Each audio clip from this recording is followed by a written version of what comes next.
Que faire lorsqu'on est frappé par un accident de la vie, comme on le dit si pudiquement? Peut-on vraiment se remettre de tout? Comment faire face à ce qui nous dépasse? Est-il possible de se relever quand on est complètement par terre? Aujourd'hui, j'aimerais te parler de Monique, Sabrina, Morissette, Brunella et Delphine. 5 femmes dont j'ai recueilli les témoignages dans mon dernier livre, C'est leur histoire. Elles ont traversé l'enfer, la mort, la douleur, la violence dans leur corps, leur cœur et leurs tripes. Et elles nous racontent l'indicible, l'impensable, l'impossible. Mais surtout, elles nous disent comment, même abattues, même écrasées, même désespérées, elles ont relevé la tête. Elles ont avancé et se sont reconstruites après le tsunami. Bonjour et bienvenue dans la série Prenons 5 minutes. Je t'invite à télécharger gratuitement des extraits de mes livres sur solangerabi.com. Tu peux également t'abonner à ma chaîne YouTube et liker les vidéos. Le thème d'aujourd'hui est Brisé et après. Il est tiré de mon dernier livre dont un extrait est offert avec ce QR code ou en cliquant sur ce lien. Ces infos sont également disponibles sur la description de cette vidéo. Voici les histoires de 5 femmes, toutes brisées par la vie. Drogue, handicap, tuerie, suicide, abus sexuels, cancer en phase terminale. Je me souviens très bien de ce soir-là. Je venais de terminer la première journée d'une série de 3 jours de formation dans un hôtel de Laval, à l'intention de responsables en soins infirmiers. À cette époque, je travaillais comme conseillère professionnelle pour une association d'établissements. Je suis rentrée souper chez moi, j'ai allumé le téléviseur et j'ai appris la nouvelle, comme tous les Québécois. 14 jeunes femmes, toutes étudiantes, abattues par un tueur fou qui s'est ensuite suicidé. L'homme a 25 ans et le carnage s'est déroulé à l'Université de Montréal. Le forcené ordonne aux étudiantes de se mettre en ligne contre le mur. L'une après l'autre, il les abat toutes. Il sort, tue une jeune femme près de la photocopieuse. Il crie qu'il veut des femmes. Le parcours sanglant s'achève au 3e étage. L'homme vient d'abattre 14 femmes et d'en blesser 12. Un carnage difficile à expliquer. Monique vit au Canada. C'est une femme bien insérée dans la société. Elle gagne sa vie honnêtement, elle a élevé seule ses 2 enfants, mais un soir, elle va découvrir avec une horreur absolue qu'elle est liée à l'un des pires crimes que le Québec ait connu jusqu'à nos jours. La première tuerie de masse dans l'histoire du pays. Une atrocité qui laissera des traces à jamais dans la mémoire et la conscience collective, mais aussi de façon terriblement cruelle dans la chair et l'âme de Monique. Un bruit incessant de machines. J'ouvre les yeux. Des appareils me retiennent en vie. Attachée sur un lit d'hôpital, perfusée à la morphine, d'atroces douleurs parcourent tout mon corps. Alors que je reprends peu à peu conscience, des questions me viennent. Pourquoi suis-je là? Comment en suis-je arrivée là? On m'a dit que ce n'était pas mon heure, que j'étais trop jeune pour mourir. Pour moi, leurs mots ne veulent rien dire. Comme me l'a bien expliqué ma mère, je n'aurais jamais dû naître. Rejet, haine, drogue, rue m'ont conduite au fond, tout au fond du gouffre, jusqu'au jour où tout a basculé. Enfant, je fumais mes premières cigarettes, à 13 ans mes premiers joints. L'année suivante, je fréquentais les boîtes de nuit tous les week-ends. J'étais addict à la console de jeu. J'ai eu de nombreuses occasions de découvrir diverses drogues. Je me défonçais avec toutes sortes de produits, avide de tout.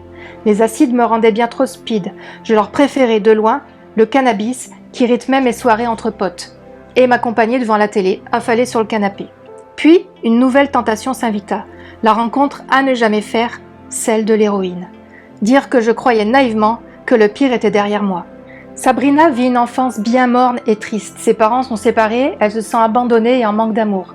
Alors elle grandit dans la rue. Elle se rebelle, elle tombe dans la spirale de la dépendance avec toutes sortes de drogues, puis vient l'héroïne. C'est la dégringolade absolue, la descente aux enfers. Elle deal pour consommer, elle se détruit. Et puis, après avoir essayé de tout arrêter, dans un sursaut ultime, elle rechute. Et là, elle décide d'en finir, une fois pour toutes.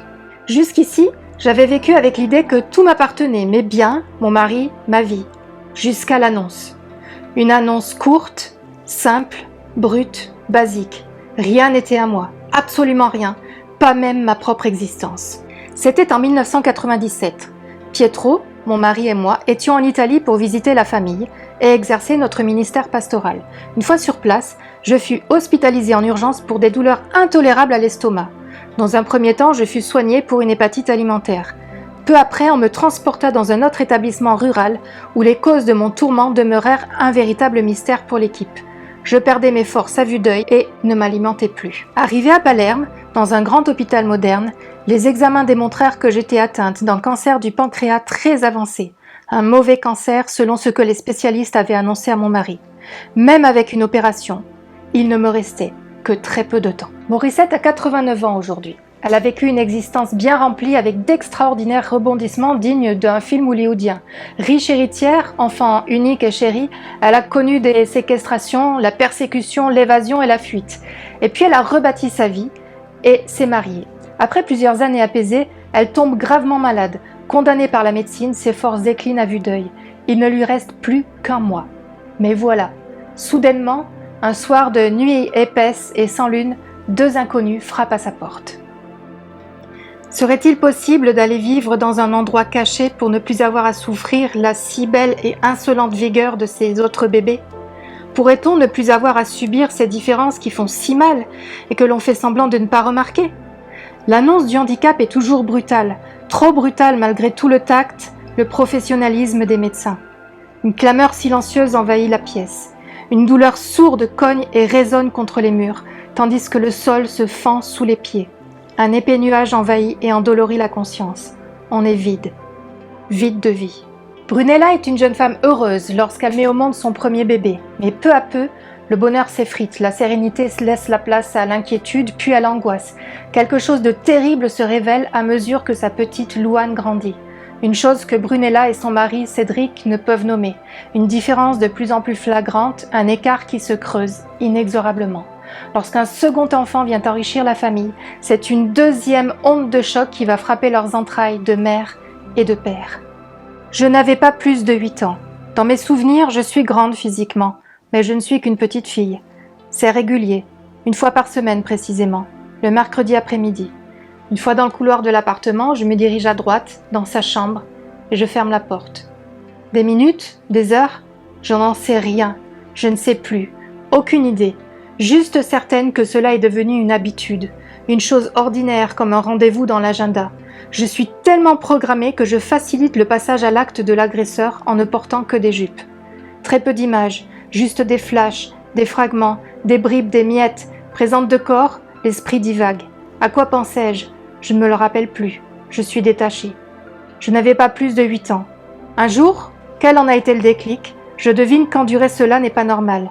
Ce mercredi-là donc, je suis déterminée, une seule idée en tête, en finir. Un cri « Stop ! Je n'en peux plus !» Je quitte la pièce, sans doute soulagée, puis trou noir, aucun souvenir. Une partie de mon enfance est passée à la trappe. Le temps passe. Combien ? Je l'ignore. Jusqu'à ce que le scénario se répète, comme si, sur mon front, était écrit « Venez abuser de moi ». Delphine est aujourd'hui une magnifique jeune femme, une amoureuse, une maman épanouie. Pourtant, elle a connu l'indicible, l'abus sexuel. L'abus, laid, violent, impensable et répété. Des gestes qui l'ont profondément marqué, blessé et programmé à rater sa vie de femme, sa vie amoureuse, sa vie de famille. Pourtant, Delphine a trouvé le chemin de la reconstruction, du pardon et de la paix. Monique, Sabrina, Morissette, Brunella, Delphine nous offrent leur secret de résurrection, de retour à la vie, de guérison, de délivrance dans ce livre. C'est leur foi, leur relation avec Dieu qui a fait la différence.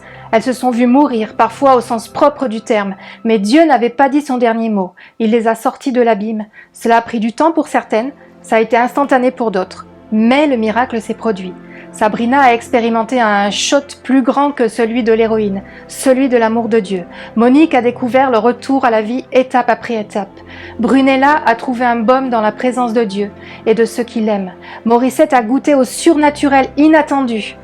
Delphine a regagné pas à pas ce que l'ennemi lui avait volé après tant d'années de cruauté. L'épreuve, la maladie, la mort, la plus hideuse des violences ne viennent pas de Dieu. Dieu est amour et Dieu est bon. Le mal vient de l'action de ton ennemi, le diable. Quelle que soit ta souffrance, Dieu veut intervenir pour te délivrer. Comme le dit Brunella, Dieu utilise le mal qu'il ne veut pas pour faire le bien qu'il veut. Alors je t'encourage à chercher Dieu, à découvrir la Bible et aussi à trouver un appui auprès d'hommes et de femmes qui aiment Dieu et sauront t'aider dans ta démarche. Nous venons d'ouvrir un groupe de soutien et de prière pour toutes celles et ceux qui en ont besoin et pour toutes celles et ceux qui veulent prendre du temps pour intercéder et aimer les autres. Ce groupe sur Facebook s'appelle Là ou deux ou trois. Si tu souhaites que l'on prie pour toi ou que tu veux prier pour d'autres personnes, je t'encourage à aller sur ma page Facebook et à t'inscrire sur Là ou deux ou trois.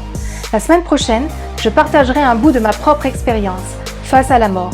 En 2017, après des heures de douleur, j'ai brusquement compris que j'allais mourir. Quand la mort est juste derrière la porte, comment ne pas paniquer ? Est-ce que avoir la foi est suffisant? Peut-on encore espérer quand tout s'effondre? Et Dieu dans tout ça?